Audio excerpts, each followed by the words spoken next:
I'm Bernadette, 34 years old, and until last month, I was the senior software developer who built TechVision's Customer Connect platform from scratch. That's right. 24 months of my life poured into creating the system, now generating 40% of company revenue. So imagine my shock when Michael, our department director, handed my project to Wesley, a 23-year-old summer intern who couldn't even locate the project files without my help. What they never expected, my quiet resignation would bring their entire operation crashing down around them. Before I dive into how my resignation crashed their entire development schedule, drop a comment letting me know where you're watching from and hit that subscribe button if you've ever had your hard work stolen by someone else. My journey into the tech world started at MIT, where I graduated with honors with a degree in computer science. I was always the girl who would rather build something than play with dolls, much to my traditional mother's dismay. Coding became my sanctuary, a place where logic ruled and hard work actually paid off. At least that's what I believed. After graduation, I worked for a small startup where I learned to code fast and adapt even faster.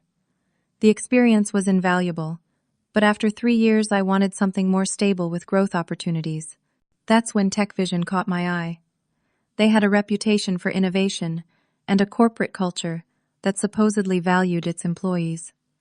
I joined TechVision as a mid-level developer but quickly proved my worth. Within 18 months, I was promoted to a senior position managing smaller projects and contributing to the company's core products. The promotion came with a modest raise and a lot more responsibility, but I didn't mind. I loved the challenge and took pride in my work. The company culture initially seemed exactly what I'd hoped for: collaborative, supportive, and merit-based. At least that's what the glossy brochure promised. My department was led by Michael Harrison, a 47-year-old industry veteran who initially took me under his wing. He had an impressive background with several successful products under his belt, and in the beginning he was generous, with both praise and constructive criticism. He seemed to recognize my potential, and would often invite me to sit in on leadership meetings to get a feel for the bigger picture. I genuinely looked up to him. My immediate supervisor, Sandra Winters, was competent, but conflict-avoidant to a fault. She was a technical manager who preferred to focus on the code rather than the politics, which I respected. However, her reluctance to rock the boat would later become part of my problem. Then there was Darren Phillips, a colleague whose ambition far outpaced his technical abilities. He was charming in meetings and skilled at taking credit for other people's work. He had joined the company just a few months before me, but had already mastered the art of corporate politics. I noticed early on how he would insert himself into successful projects just before completion, somehow managing to be front and center during the victory laps. Fortunately, I also found an ally in Lisa Cooper, another senior developer who became both a colleague and friend. She had been with TechVision for 5 years and knew the unwritten rules. Lisa was straightforward, brilliant with database architecture, and had a talent for cutting through nonsense with humor. And then there was Wesley Parker, the 23-year-old intern who would later be positioned to take over my life's work. When he first arrived, I thought nothing of it. Just another summer intern fresh out of college with a computer science degree from a state university and a confidence that hadn't yet been tempered by real-world experience. What I didn't know then was that Wesley was the nephew of Edward Parker, one of TechVision's board members. The Customer Connect platform began as a concept I pitched during an innovation week. The company needed a better way to manage client relationships, track interactions, and predict client needs. Existing solutions were costly and didn't integrate well with our other systems. I saw an opportunity to build something tailored specifically for our business model. My proposal was approved, and I was given a small team to begin development. I architected the entire system from database structure to user interface. Customer Connect was designed to gather data from multiple touchpoints, analyze client behavior patterns, and provide actionable insights to our sales and support teams. The platform would allow TechVision to anticipate client needs, reducing churn and increasing upsell opportunities. The technical challenges were significant. We needed real-time data processing, secure access for clients to their own portals, and seamless integration with existing systems. I spent countless nights solving complex problems, refining algorithms, and ensuring the platform would scale as the company grew. My team respected my leadership because I never asked them to do anything I wouldn't do myself. After 18 months of development, we launched the first version. The results exceeded everyone's expectations. Client satisfaction scores increased by 30%. Sales teams reported a 25% increase in upselling success. Support tickets decreased as the system proactively addressed common issues before they became problems. By 6 months post-launch, Customer Connect was generating 40% of the company's revenue, either directly or by supporting other products. I was proud of what we'd built. This wasn't just code to me. It was a creation that represented thousands of hours of problem-solving and innovation. The platform bore the marks of my particular coding style and problem-solving approach. Anyone familiar with my work could see my fingerprints all over it. It wasn't long before Darren started showing up at Customer Connect presentations. He hadn't contributed a single line of code, but suddenly he was just stopping by important client demos, inserting comments that suggested involvement. I noticed Michael allowing this, even encouraging it, by inviting Darren to meetings that were previously limited to the core team. Still, I wasn't overly concerned.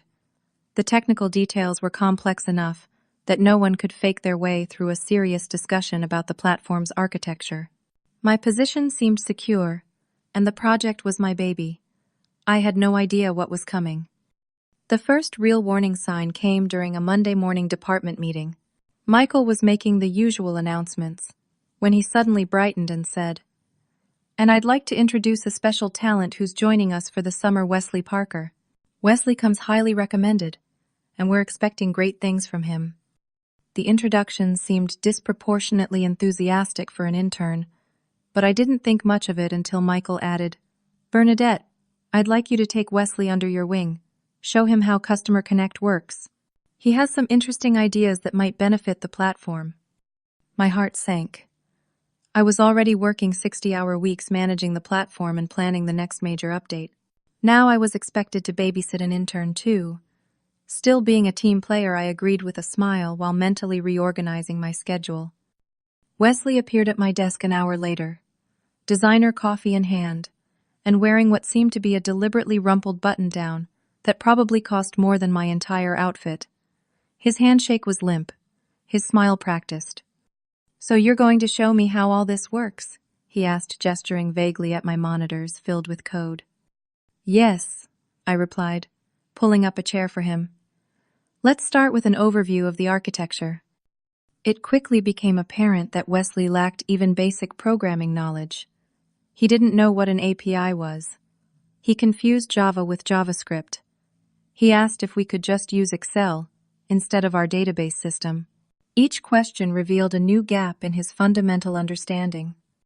I created a simplified training program for him, starting with the basics. He would nod along as if he understood, then ask the exact same question the next day. I began documenting everything in writing so I could refer him back to previous explanations. 2 weeks into his internship, Wesley accompanied me to a client demo for a major financial services company. I had spent days preparing, making sure every feature worked flawlessly. 5 minutes into my presentation, while I was explaining the security features, Wesley interrupted. "What Bernadette is trying to say is that your data is super safe with us," he said with a grin. "Like Fort Knox safe, but without the hassle." The client's CISO frowned. Actually, I was interested in the specific encryption protocols being used for data at rest and in transit. I smoothly provided the technical details while Wesley scrolled through his phone. After the meeting, instead of apologizing, he told me I should lighten up and not be so technical with clients. That evening, I mentioned the incident to Lisa over drinks. "Do you know who Wesley is?" she asked, lowering her voice. When I shook my head, she continued, "He's Edward Parker's nephew. Board member Edward Parker." Suddenly, the special treatment made sense. "So he's here because of nepotism." "Bingo," Lisa said. "And between us, this isn't his first internship here. He was in marketing last summer and apparently made such a mess, they quietly moved him out." In the following weeks, Wesley was increasingly included in Customer Connect meetings. Michael would say things like, "Wesley, why don't you join us? Good exposure for you." Despite contributing nothing of value, Wesley was given a seat at the table while team members who actually did the work were left out. During one product meeting, Wesley spoke up after I presented new features for the upcoming release. "What if we added a social media integration component?" he suggested. "Let clients share their satisfaction metrics directly to Twitter or LinkedIn." The idea was problematic for numerous reasons, including client confidentiality and data security, but Michael nodded enthusiastically. "Interesting approach, Wesley. Very forward-thinking." When I raised concerns about the privacy implications, Michael waved them away. "Details can be worked out later." I like the innovative thinking. My unease grew as Wesley was given more visibility with upper management. He began to appear in meetings with the executive team, where development staff, including me, were not invited. I only discovered this when a VP referred to that great discussion with Wesley about Customer Connect's future. The pivotal moment came during a feature review. I had just completed a predictive analytics module that could forecast client needs based on historical data patterns. It had taken me 3 months of intensive work, including many weekends. During the presentation to department heads, Wesley chimed in as I was explaining the algorithm. "This was a challenging feature to implement," he said, as if he had been involved. "We really pushed the boundaries of what the platform could do." "We?" My jaw nearly dropped. Wesley hadn't written a single line of code for this, or any other feature. I waited for Michael to correct this misstatement, but he simply nodded and added, "The team has done exceptional work here." The team, not Bernadette, not the woman who had actually created the feature. Just the team now, apparently including Wesley. After the meeting, I tried to address it with Michael, but he was rushing to another appointment. "Great job today," he said distractedly. "Wesley's really coming along, isn't he?" Frustrated, I spoke with Sandra instead. "I'm concerned about the messaging around Customer Connect," I told her. "Wesley is being positioned as having contributed to features he's had nothing to do with." Sandra looked uncomfortable. "I understand your frustration, but Wesley is well connected. Michael is probably just trying to keep everyone happy. These things happen in corporate environments." "But it's not right," I insisted. "I've put my heart and soul into this platform." "I know," she said sympathetically. "And your work is recognized. But my advice, be patient. Interns come and go. Your position is secure." I wanted to believe her, but something in her expression made me wonder if she really believed it herself. The quarterly company meeting was held in the main auditorium, with all 300 employees in attendance. Our CEO, Jonathan Reed, stood on stage, reviewing the company's performance, highlighting Customer Connect as the breakthrough product that had exceeded all revenue projections. "Now to talk about the exciting future of Customer Connect, here's Michael Harrison," Jonathan announced, yielding the stage. Michael strode up confidently, bringing up slides I had prepared for him the previous week. "Customer Connect has transformed how we serve our clients," he began. "And we're just getting started. Today I'm pleased to announce a major expansion of the platform." He went on to outline the roadmap I had developed, describing new features and integration capabilities that would further cement Customer Connect as the company's flagship product. "The team has been working tirelessly on this vision," Michael said, gesturing to a section of the audience. "Wesley, stand up so everyone can see one of our rising stars." My stomach churned as Wesley stood waving with a practiced smile. I remained seated, unacknowledged, despite being the actual architect of everything Michael was presenting. After the meeting, I requested time with Michael. We sat in his glass-walled office where he immediately started reviewing the timeline for the expansion. "Before we get to that," I interrupted, "I wanted to discuss the presentation today." Michael looked up, eyebrows raised. "What about it?" "You highlighted Wesley as being key to Customer Connect, but he's an intern who's contributed nothing to the platform. Meanwhile, I wasn't mentioned at all, despite creating the entire system and the expansion roadmap." Michael leaned back in his chair. "Bernadette, you're a valued technical resource, absolutely. But part of leadership is developing new talent. Wesley brings a fresh perspective, and he has excellent people skills. The higher-ups are impressed with him. People skills don't build enterprise software, I pointed out. And what exactly is this fresh perspective? He barely understands what an API does. Michael's expression hardened slightly. This is exactly what I'm talking about. Technical expertise is important, but so is attitude. Wesley is eager to learn and presents well. Perhaps you could focus more on mentoring him instead of feeling threatened. Threatened? By someone who doesn't know the difference between front-end and back-end development? That's enough, Michael said firmly. Wesley is part of this team now, and I expect you to help bring him up to speed. Customer Connect is a company product, not your personal project. Remember that. I left his office feeling dismissed and disrespected. The message was clear: my technical contributions were valued only insofar as they could be attributed to others, particularly Wesley. The following weeks brought more of the same. I worked weekends to complete critical updates for the expansion, while Wesley rarely showed up outside of 9 to 5 hours. Yet somehow, he was always present for important presentations and executive meetings. One morning, I noticed an email thread discussing a major feature I was developing. Wesley was copied on every message, despite having no role in the development.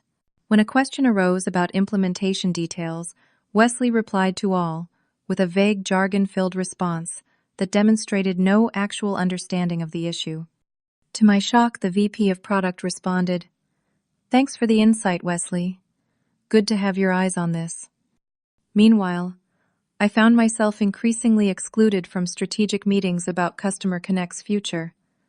When I asked Sandra about a product strategy session I hadn't been invited to, she looked away uncomfortably. It was mostly business discussion, not technical. Michael probably thought it wasn't relevant to your work. Not relevant. It's about the future of the platform I built, I said, unable to keep the edge from my voice. Sandra just shrugged helplessly. You know how these things go. Later that week, I overheard Darren talking to another developer by the coffee machine. Wesley's definitely on the fast track, he said. Smart kid. Connected, too. Edward Parker sings his praises to the board constantly. When he noticed me, Darren smirked. Oh, Bernadette, we were just discussing the Customer Connect team. You mean the actual developers who build it? Or the people who take credit for our work, I asked. Darren's smirk faded. Careful, Bernadette. Not everyone appreciates your intensity. Sometimes knowing your place is more important than being right. I walked away seething. Knowing your place. The implication was clear. My place was to do the work, not to receive the credit. The stress began affecting my health. I developed insomnia, lying awake, replaying conversations, and wondering what I could have done differently. My anxiety spiked before meetings, knowing I'd likely face another example of Wesley being positioned as Customer Connect's wonderkind, while my contributions were minimized. My boyfriend James noticed the change. One evening, as I sat on our couch staring blankly at my laptop instead of the movie we were supposedly watching, he paused the screen. You haven't been yourself for weeks, he said, taking my hand. This Wesley situation is consuming you. Because it's not fair, I replied. I've given everything to this project. Years of my life, countless nights and weekends. And now this kid, with no skills, but the right last name, is being set up to take credit for all of it. Then you need to stand up for yourself, James said firmly. Document everything. Your contributions, the hours, the features you've built. Create a record they can't ignore. Taking his advice, I began meticulously documenting my work. I saved emails, meeting notes, and code commits. I created a timeline of Customer Connect's development, clearly showing my role in every significant milestone. If it came to a confrontation, I wanted evidence on my side. But the breaking point came when I was working late one evening. Most of the office had emptied out, but voices from Michael's office caught my attention. His door was ajar, and as I passed by, I clearly heard him say to Wesley, Starting next month, you'll be taking point on Customer Connect going forward. Bernadette will handle the technical side. but you'll be the face of the project for the executive team and clients. Wesley's response chilled me. Don't worry about Bernadette. She'll fall in line once she realizes how things work around here. I froze in place, unable to believe what I was hearing. Not only was my project being handed to someone else, but they were discussing me as if I were a problem to be managed, rather than the person who had created the company's most valuable asset. In that moment, something broke inside me. All my dedication, all my loyalty to Tech Vision, crumbled under the weight of this betrayal. I walked quietly back to my desk, my mind suddenly clear. This was never going to change. No amount of hard work or technical brilliance would overcome the politics at play. For the first time, I allowed myself to consider an option I had previously dismissed leaving. The annual company showcase event was TechVision's opportunity to impress clients, partners, and industry analysts with our latest innovations. Held at an upscale hotel downtown, it was a full day of presentations, demos, and networking. Customer Connect 2 was scheduled as the highlight of the day, with a 45-minute slot just before lunch. I had spent weeks preparing for this presentation. Customer Connect 2 included groundbreaking features that would cement our competitive advantage, advanced predictive analytics, customizable client dashboards, and an AI-powered recommendation engine.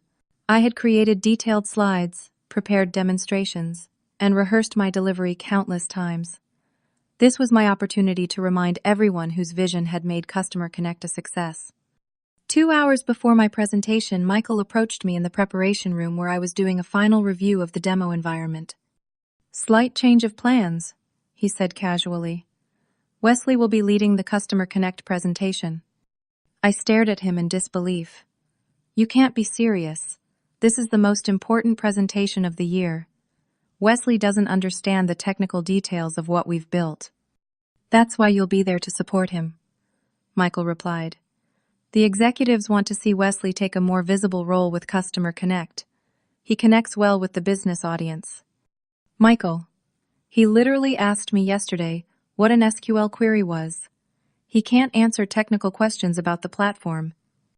"It's not a technical audience. They want to hear about business value, not coding details." His tone made it clear this wasn't up for debate.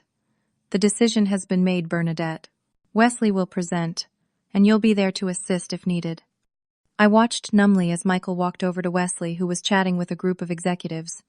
He hadn't even bothered to review the presentation materials I'd prepared. Michael patted him on the shoulder and said something that made the group laugh. The casual betrayal of it burned like acid. When our slot arrived, Wesley took the stage with unearned confidence. He began with a rehearsed introduction that someone had clearly written for him, then launched into describing Customer Connect's business impact using statistics I had compiled. Things derailed quickly when he attempted to demo the new features. He clicked on the wrong menu items, couldn't remember the login credentials, despite them being right in the notes, and froze when trying to explain how the predictive analytics actually worked. An awkward silence fell over the room as Wesley fumbled with the dashboard. From the second row, I could see confusion on the faces of clients who had paid millions for our software. Finally, a client raised his hand.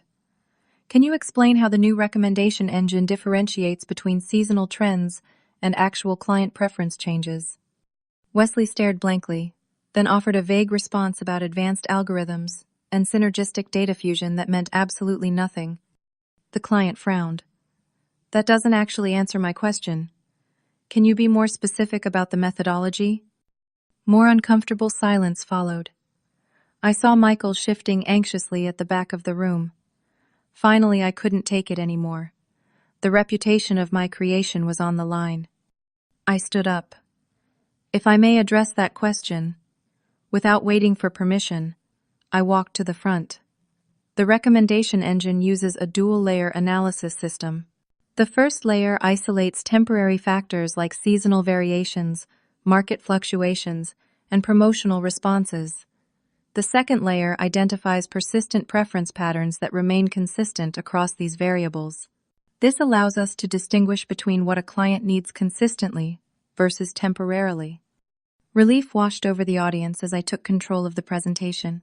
For the next 30 minutes, I demonstrated the new features, properly answered detailed questions, and highlighted the business value while explaining the technical innovation that made it possible. Wesley stood awkwardly to the side, occasionally nodding, as if he were simply allowing me to handle the technical details. When the presentation ended, the audience applauded enthusiastically. As people filed out for lunch, several executives approached the stage, but not to speak with me. They surrounded Wesley, congratulating him on his platform and the impressive new features. Wesley accepted their praise without once acknowledging my rescue of his disastrous presentation. Michael joined the circle, beaming with pride, as if Wesley had just performed brilliantly. Not once did anyone thank me or recognize my contribution, despite the fact that I had just saved what would have been an embarrassing failure. I packed up my laptop in silence, invisible, despite having been the only person on stage who actually understood the product. As I was about to leave the ballroom, my phone chimed with a new email. It was a company-wide announcement from Michael.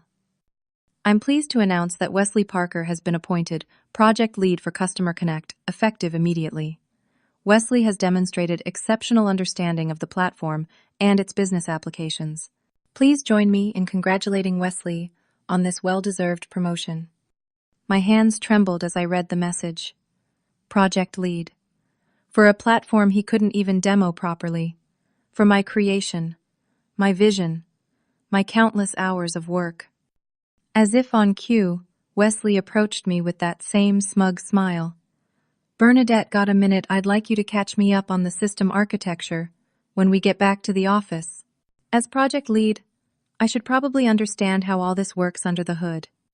Something in me snapped at his casual entitlement. The audacity of him asking me to teach him the basics of a system he was now supposedly leading. Sure, Wesley, I replied, my voice eerily calm, even to my own ears. We can go over the fundamentals of computer science while we're at it. Maybe start with what a variable is. His smile faltered. There's no need for attitude. We're on the same team. Are we? I asked. Because from where I'm standing, it looks like you're being handed credit for my work while having no idea what you're doing. Wesley's face hardened. This is exactly why Michael thought a change in leadership was necessary. You're too emotionally attached to the code. This is business, Bernadette. It's not personal. I laughed, a short, bitter sound. Not personal. I've spent 2 years of my life building this platform, and now you're suddenly in charge because your uncle sits on the board. Tell me how that's not personal. Wesley flushed. My relationship with Edward has nothing to do with this. I earned this position. By doing what exactly? You can't even log into the system without help. By understanding what the executives actually care about, he snapped. They don't care about your clever code or elegant solutions. They care about results and relationships, something you clearly don't understand. Before I could respond, Michael appeared beside us. Is everything all right here? He asked, his tone falsely pleasant. Just fine, I said. Wesley was explaining how he earned his new position, despite knowing nothing about the platform he's now leading. Michael's face tightened. Bernadette, I think we should discuss this privately. Now. We moved to a quiet corner of the now empty ballroom. Michael didn't bother to hide his displeasure. What was that about? You undermined Wesley in front of executives and clients. Undermined him? I saved that presentation from disaster. He couldn't answer basic questions about the platform. He's still learning the technical details. He's been learning for months and still doesn't understand the fundamentals. Yet you've made him project lead. Michael's expression darkened. This attitude is exactly the problem. You're not a team player, Bernadette. You've been resistant to integrating Wesley from the beginning, because he contributes nothing while taking credit for my work. Your work, Customer Connect, is a company product developed with company resources. Your territorial behavior is unprofessional and frankly concerning. I stared at him, unable to believe what I was hearing. So my concern about an unqualified person being put in charge of a critical system is unprofessional. Wesley brings qualities to the role that you lack. He communicates effectively with executives and understands the business perspective. Not everything is about code. No, apparently it's about who your uncle is, I said, before I could stop myself. Michael's face reddened. That's enough. You should be grateful for the opportunity to collaborate with fresh talent instead of complaining. Many developers would appreciate the chance to work on a successful platform like Customer Connect, regardless of who gets the credit. His words hit me like a physical blow. Grateful. I should be grateful while watching someone else take credit for my creation. I'll expect you to fully support Wesley in his new role, Michael continued.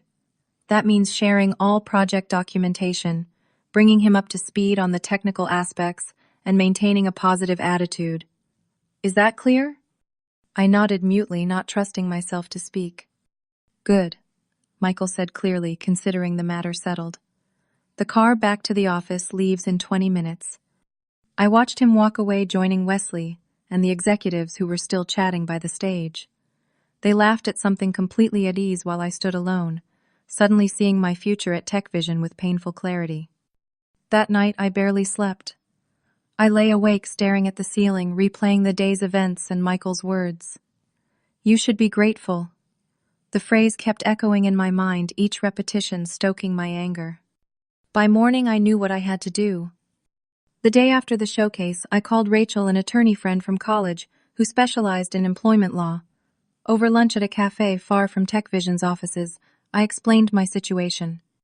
Before you do anything drastic, let's talk about your options, Rachel said, after listening carefully. What's your goal here? Do you want to fight this, or make a clean break? I considered the question. Honestly, I don't want to spend the next year of my life in meetings with HR and lawyers. I just want my work recognized and respected. That's understandable. Based on what you've told me, you have potential grounds for a complaint, but these cases are rarely straightforward, especially when it comes to credit for work. She paused, taking a sip of her water. Have you considered simply finding a better position elsewhere? Your skills are in demand. You could probably find a company that actually values your contributions. The suggestion was like a weight lifting from my shoulders. I had been so focused on the injustice that I hadn't seriously considered the simplest solution: walking away. What about my work? Customer Connect is my creation. Did you sign an IP agreement when you joined TechVision? I nodded. Then legally the company owns the platform, but your knowledge and skills belong to you. You can't take the code, but you can certainly take your expertise elsewhere. Over the next 2 weeks, I executed my plan with methodical precision. First, I updated my resume, highlighting my role in developing Customer Connect, while being careful not to claim ownership of the intellectual property. I reached out to former colleagues who had moved to other companies, discreetly letting them know I was open to new opportunities. Within days, I had interviews lined up with 3 competing firms. Each was familiar with Customer Connect's reputation in the industry, and all were eager to meet the person who had architected it. By the end of the second week, I had 2 solid offers, both with substantial salary increases and appropriate titles: Director of Software Development and Chief Technology Officer. Meanwhile, at TechVision, I maintained a professional demeanor. I created detailed documentation of all my work with clear notes on the status of current features and known issues. I organized the project repositories, adding comments to complex sections of code. I was building a paper trail that would make it impossible to claim I hadn't properly transitioned my responsibilities. I watched with quiet satisfaction as Wesley struggled to understand even the most basic aspects of the system he was now supposedly leading. One morning he appeared at my desk in a panic. I can't find the project files for the recommendation engine update, he said, running a hand through his carefully styled hair. Michael wants a status update by noon. The files are in the main repository in the folder labeled Recommendation Engine Update, I replied calmly. He blinked. Right, I checked there. Did you look in the branch called Rec Engine 2? 0? That's where the active development is happening. More confusion crossed his face. Branch. I suppressed a sigh and pulled up the repository on my screen. Here, Let me show you how to navigate the version control system again.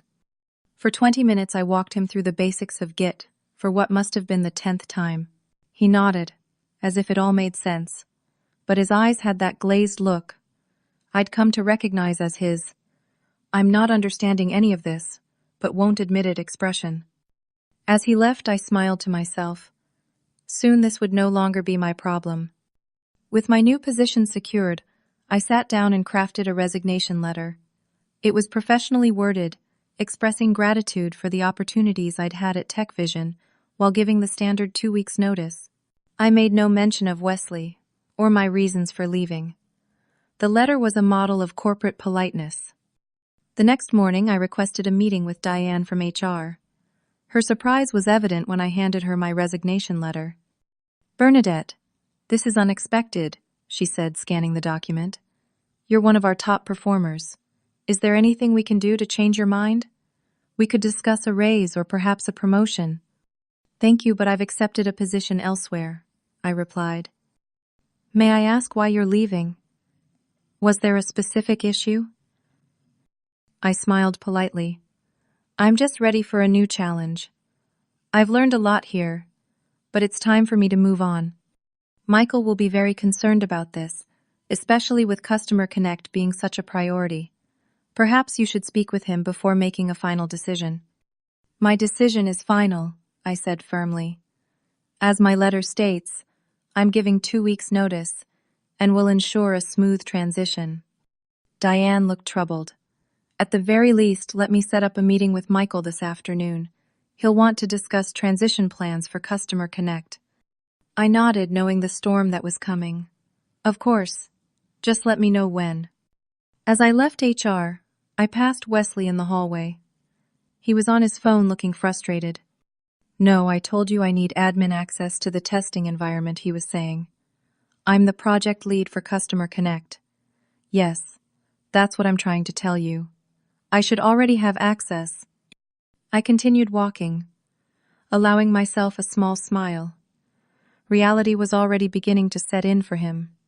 The meeting with Michael was scheduled for 3 o'clock. I arrived precisely on time, resignation letter in hand in case HR hadn't already shared it. Michael was behind his desk, looking unusually serious. Diane from HR sat in the corner, laptop open. "Bernadette," Michael began without preamble, "Diane tells me you're resigning. This comes at a very inconvenient time for the company." "I understand the timing isn't ideal," I replied. "That's why I'm giving 2 weeks' notice and will do everything possible to ensure a smooth transition."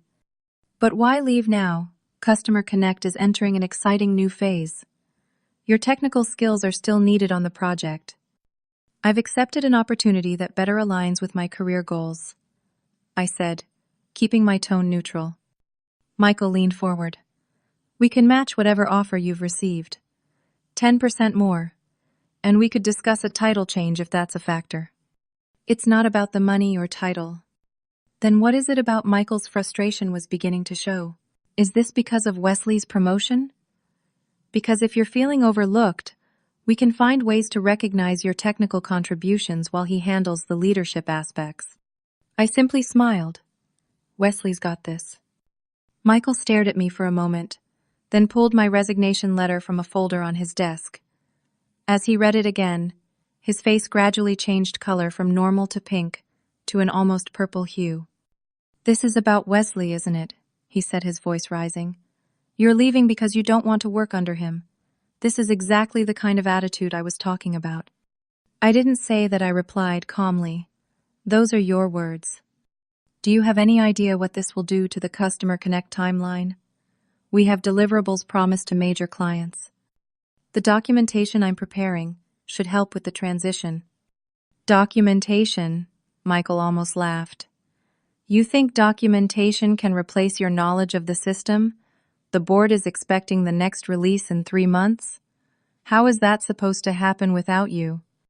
I shrugged slightly. "As you've pointed out many times, Customer Connect is a company product, not my personal project.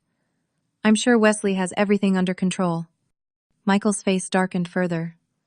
"This is unprofessional. You're leaving us in a lurch because your ego can't handle not being in charge. Diane cleared her throat. Michael, let's keep this constructive. Bernadette has the right to resign, and we should focus on transition planning. Michael ignored her. Where are you going? Which competitor poached you? I'd prefer not to discuss my new position, I said. But I assure you, I've signed all the appropriate non-disclosure agreements and understand my obligations regarding TechVision's intellectual property. Michael stood up, pacing behind his desk. You built Customer Connect. You know every line of code. We need at least a month for transition, not 2 weeks. My new position starts in 3 weeks. 2 weeks' notice is standard. Standard doesn't apply to critical personnel. Michael's voice had risen to almost a shout. He took a deep breath, visibly trying to calm himself. When he spoke again, his tone was different, almost pleading. Bernadette, let's be reasonable. You've invested 2 years in Customer Connect. Do you really want to walk away? Now? We can work something out. A different reporting structure, perhaps. Or a parallel leadership role, focusing on the technical architecture, while Wesley handles the business side. Too late, I thought. Too late for compromises. I've made my decision, I said firmly. I'll spend my remaining time documenting everything and helping with the transition, but after 2 weeks, I'll be moving on. Michael slumped back in his chair, the fight going out of him, as he finally realized I wouldn't be persuaded. You've put us in an impossible position, he said quietly. The board will have questions I can't answer. I'm sure Wesley can handle it, I replied, standing up to leave. After all, he's the project lead now. As I walked out of Michael's office, I felt lighter than I had in months. The decision was made. In 2 weeks, TechVision's problems would no longer be mine. My final 2 weeks at TechVision unfolded like a slow-motion train wreck that I watched from a safe distance. I arrived each morning at exactly 9, spent the day methodically documenting every aspect of Customer Connect, and left precisely at 5. No more late nights, no more weekends. My time now belonged to me. I created comprehensive guides for each module of the platform, recorded video walkthroughs of complex procedures, and organized all project documentation into a coherent knowledge base. Everything was meticulously labeled and cross-referenced. No one could say I hadn't done my part for the transition. Wesley's panic grew more evident with each passing day. He would hover around my desk, asking increasingly desperate questions as he began to grasp the enormity of what he didn't know. Could you go over the database schema one more time? He asked on day 3. The API authentication flow isn't making sense to me, he admitted on day 5. By the beginning of the 2nd week, he had dropped all pretense. I don't think I can do this, he confessed during a rare moment of honesty. There's too much to learn. You'll figure it out, I replied with the same empty encouragement he and Michael had offered me countless times. It's just a matter of getting up to speed. Meanwhile, word of my resignation had spread throughout the company. Colleagues stopped by my desk to express surprise, and in many cases understanding. Sandra visited on my 3rd day after giving notice. I should have supported you more, she said quietly, perching on the edge of my desk. I knew what was happening wasn't right. You were in a difficult position, I replied, though part of me did resent her silence when it would have mattered. Still, I'm sorry. For what it's worth, Michael is in full panic mode. He's been in emergency meetings with the executive team every day. Lisa was more direct when we had lunch together. The place is imploding, she said, with a certain satisfaction. Nobody knows how Customer Connect actually works except you. Wesley is drowning, and Michael can't save him. What about the clients? I asked. They're getting nervous. That big financial services company called yesterday asking specifically for you. When they found out you were leaving, they demanded a meeting with your replacement. Apparently, Wesley's performance didn't inspire confidence. Even Darren's attitude changed. Where once there had been condescension, now there was a grudging respect, even nervousness. He stopped by my desk with an unusually humble request. I was wondering if you could walk me through the reporting module before you leave, he said. I might need to help support it after you're gone. Everything is documented in the knowledge base, I replied. But I can answer specific questions if you have them. He nodded, then hesitated. For what it's worth, I think you got a raw deal. Wesley isn't qualified to run a lemonade stand, let alone customer connect. On day 8, Lisa informed me that several other developers were updating their resumes. Nobody wants to be left holding the bag when customer connect starts falling apart. Plus, if you found something better, they figure they can too. Michael's desperate attempts to retain me continued. He scheduled daily meetings to check in on the transition, each one eventually turning into another attempt to get me to stay. What if we created a new position? Chief Technical Architect, reporting directly to me with a 30% salary increase. I've already accepted another position, I reminded him. We could match their offer and add a signing bonus to make up for the inconvenience. When incentives failed, he tried guilt. The company has invested millions in Customer Connect. Your leaving puts that investment at risk. The company chose to put Wesley in charge, despite his lack of qualifications. That decision put the investment at risk. By the end of the first week, rumors were circulating about an emergency board meeting regarding the Customer Connect succession crisis, as it was being called. Lisa, who had connections in the executive assistant pool, confirmed it. Edward Parker is furious, she told me, over drinks after work. Apparently, he expected his nephew to get mentorship and experience, not be thrown into a leadership role he can't handle. He's blaming Michael for setting Wesley up to fail. On day 10, I received an unexpected visitor, Edward Parker himself. The board member arrived at my desk, unannounced, his expensive suit and commanding presence drawing curious glances from nearby developers. Miss Williams, he said formally, I wonder if we might speak privately. We used a small conference room where Edward got straight to the point. I understand you're leaving because my nephew was promoted over you. I'm leaving because I received a better opportunity, I corrected. Edward's eyes narrowed. Let's not play games. Wesley told me you've been uncooperative and resentful since his promotion. He says you're deliberately sabotaging his transition by withholding critical information. I felt a flash of anger, but kept my expression neutral. With all due respect, that's not accurate. I've created comprehensive documentation for every aspect of Customer Connect and spent hours explaining the system to Wesley. The problem isn't my attitude. It's that Wesley lacks the technical background to understand the platform he's been put in charge of. He has a computer science degree. Having a degree and having practical experience are very different things. Wesley doesn't understand basic programming concepts, let alone the architecture of an enterprise platform. Edward frowned. Are you suggesting my nephew is incompetent? I'm stating that he's unqualified for the specific role he's been given. That's not a reflection on his potential in other areas. So you are leaving out of spite. I took a deep breath. Mr. Parker, I've prepared extensive transition documentation. Would you like to review it? Without waiting for an answer, I opened my laptop and pulled up the knowledge base I had created. I walked him through the detailed guides, video tutorials, and commented code repositories. Every aspect of Customer Connect is documented here. I've spent my notice period creating this resource specifically so the team won't be dependent on my personal knowledge. If Wesley is struggling despite having access to all this information, that's not sabotage on my part. Edward studied the screen, then looked at me with a slightly different expression. This is quite thorough. I take pride in my work, Mr. Parker. I want Customer Connect to succeed even after I'm gone. He was quiet for a moment. What would it take to convince you to stay? Name your price. It's not about money. It's about respect and recognition for my contributions. Fine. We can discuss a new title reporting structure, whatever you want. I shook my head. I've already accepted another position. My decision is final. Edward's professional demeanor slipped. Do you have any idea how much disruption your departure is causing? The board is questioning the entire leadership of the technical division because of this mess.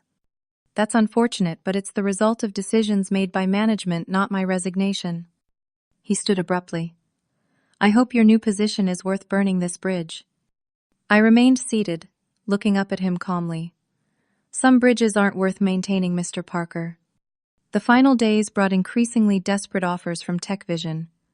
On my last day, I received an email from the CEO himself proposing double my current salary, a director-level position, and a significant equity package. I declined politely and continued cleaning out my desk. My final meeting was with HR for the standard exit interview. Diane looked uncomfortable as she went through the checklist. "We've never had quite this reaction to someone leaving," she admitted. "The offers they've made to retain you are unprecedented." "Too little too late," I said simply. As I turned in my laptop and badge, Michael appeared for one final attempt. "This is a mistake you'll regret," he said, desperation evident in his voice. "You're walking away from a platform you built from the ground up. Wesley can't handle it, and you know it." I smiled. "As you said, Michael Customer Connect is a company product, not my personal project. I'm sure TechVision will manage. After all, Wesley's got this." I walked out of TechVision for the last time with my head high and a sense of vindication warming my chest. My phone rang before I even reached my car. It was the CISO from the financial services client, the one from the disastrous presentation. "Bernadette, I heard you're leaving TechVision. Is that true?" "Today was my last day," I confirmed. "We have serious concerns about the future of Customer Connect without you." The presentation with that young man Wesley did not inspire confidence. "I've left detailed documentation and transition materials," I assured him. "Documentation isn't the same as expertise. We're considering our options regarding our Customer Connect contract. Would you be open to discussing consulting work with us directly?" I smiled. "I'm starting a new position in a week, but I might be available for limited consulting. Why don't you email me the details?" Just 1 week after my departure, Lisa called with news. "Customer Connect crashed during a major client demo," she said, with barely contained glee. "Complete system failure. Wesley tried to make a minor configuration change and brought down the entire platform. Nobody could figure out how to fix it because nobody understood your architecture well enough." "What about the documentation I left?" "Oh, they're using it, but there's a difference between following instructions and actually understanding why things work the way they do." 2 days later, my phone displayed a familiar number, Michael Harrison. "Bernadette," he said, his voice strained. "We have an emergency situation with Customer Connect." "I'm sorry to hear that. We need your help. The system is experiencing critical issues that we can't resolve. We're willing to pay your consulting rate, whatever it is." I named a figure 3 times my former hourly rate. There was only the briefest hesitation before Michael agreed. "Send me the details and I'll see what I can do," I said. Meanwhile, my new position as Director of Development at InnovateX was everything TechVision had not been. My contributions were recognized and valued. My team respected my technical knowledge and leadership. When I proposed new ideas, they were evaluated on merit rather than politics. Over the following months, I consulted for TechVision just enough to keep Customer Connect running while they scrambled to hire developers who could understand the system. I set firm boundaries on my time and charged premium rates for emergency assistance. Through Lisa, who still worked there, I heard the full aftermath of my departure. Wesley had been quietly moved to a special projects role with no actual responsibilities. Michael had received a formal reprimand from the board for his mishandling of the situation. And Customer Connect, once the company's rising star, was now considered a problem child, with clients increasingly nervous about its stability. The most satisfying news came 3 months after I left, when Lisa called to tell me she'd given her notice. "Guess where I'm going?" she asked. "Where?" "InnovateX. I interviewed with your VP yesterday. I start in 2 weeks." She wasn't the last. Over the next 6 months, 4 more of TechVision's best developers joined us at InnovateX, bringing with them their talent and a shared appreciation for a company that actually valued technical excellence. As for TechVision, their stock dropped 15% after 2 quarters of declining revenue, attributed largely to technical challenges with their flagship product. Sometimes, the best revenge isn't about fighting back. It's about walking away and letting the consequences of poor decisions unfold naturally.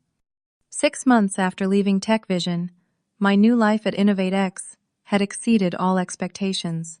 As Director of Development, I led a team of 20 talented engineers who actually appreciated technical expertise and creative problem-solving. My approach to leadership was shaped by my experience at TechVision, but inverted transparency where there had been secrecy recognition, where there had been credit stealing, and respect where there had been dismissal.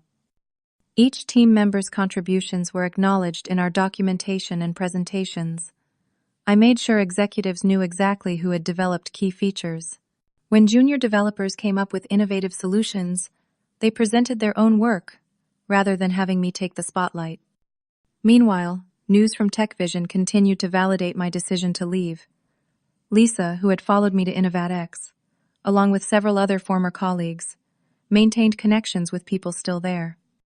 TechVision's stock dropped another 8% after they missed their earnings target. She informed me one morning over coffee. Apparently, they've lost 3 major clients who were using Customer Connect. The system has become so unstable, they can't rely on it anymore. What about Wesley? I asked, more curious than vindictive. Shuffled off to the marketing department where he can't break anything important. Rumor has it his uncle finally realized he wasn't cut out for technical roles. And Michael? Lisa grinned. This is the best part. They brought in a new CTO from outside, and one of her first moves was to restructure the technical leadership. Michael was demoted to senior project manager.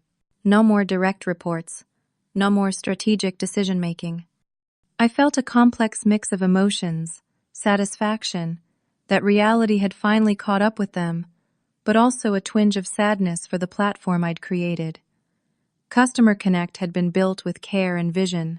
Watching it deteriorate from neglect and mismanagement was like hearing a once beautiful instrument being played poorly. The healing process had been gradual but steady. For the first few weeks after leaving TechVision, I would wake up with that familiar knot of anxiety phantom stress from a toxic environment. Gradually, that faded, replaced by genuine enthusiasm for my new role. I rediscovered my passion for coding, spending occasional evenings working on personal projects just for the joy of creation. Without the politics and backstabbing of TechVision, programming became fun again rather than a battleground. One of my greatest satisfactions came from mentoring junior developers.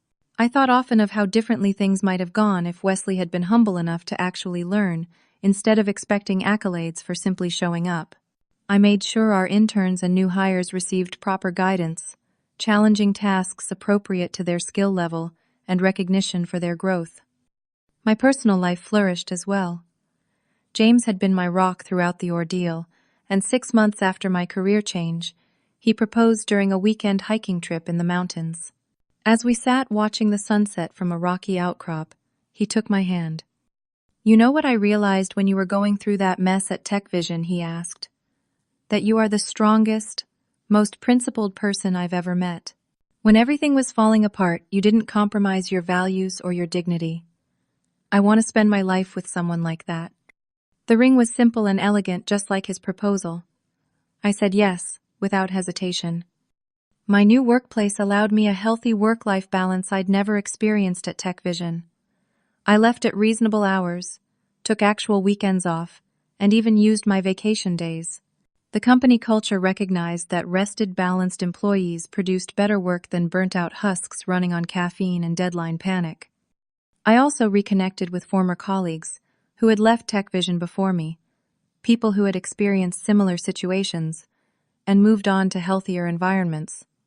Their stories helped me realize that what happened wasn't unique to me or even to TechVision. Corporate politics and credit stealing happened everywhere, but some companies worked to minimize it, while others, like TechVision, allowed it to become part of their culture. One evening during a team dinner celebrating a successful product launch, our CEO raised a toast to Bernadette and her team, who delivered not just on time but with code so elegant our maintenance costs will be half what we budgeted.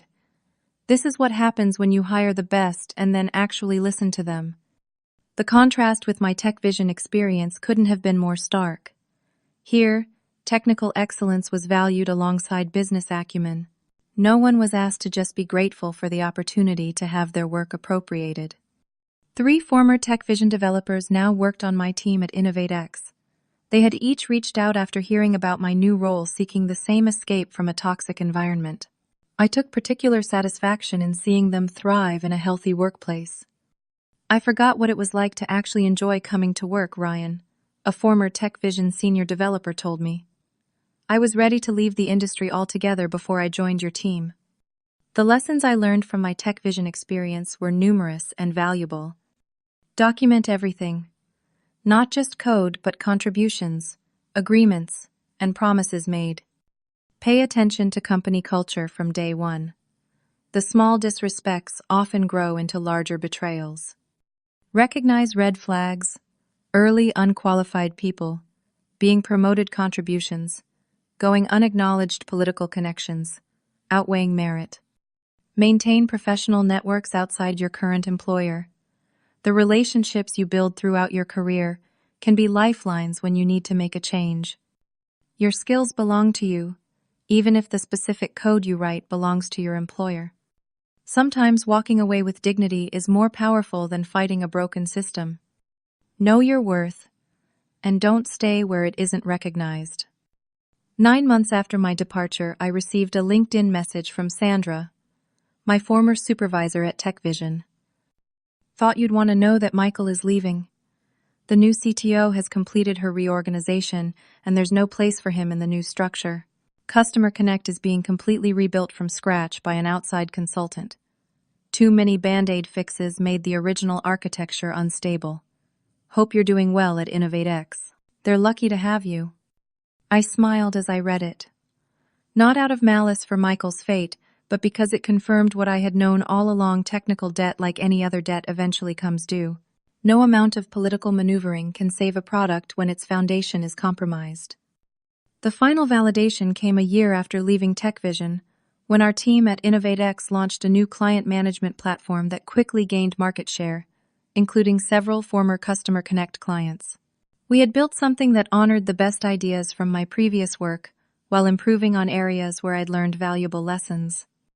At the launch party, surrounded by a team that genuinely appreciated each other's contributions, I reflected on how completely my professional life had transformed. The bitterness had faded, replaced by gratitude for the lessons and the new beginning. Sometimes the most powerful response to disrespect isn't an argument or a lawsuit. It's simply removing your talent from the equation and letting them feel your absence. TechVision had learned that lesson the hard way, and I had learned that my value wasn't defined by their recognition or lack thereof, but by what I knew I could create. Have you ever experienced a situation where walking away was more powerful than fighting back? Drop your story in the comments below. And if you found my journey helpful, please hit the like button and subscribe for more real-life experiences about standing up for yourself in the workplace. Remember, sometimes your biggest career growth comes from knowing when to close one door so another can open. Thank you for listening to my story, and I wish you the courage to recognize your own value, even when others fail to do so.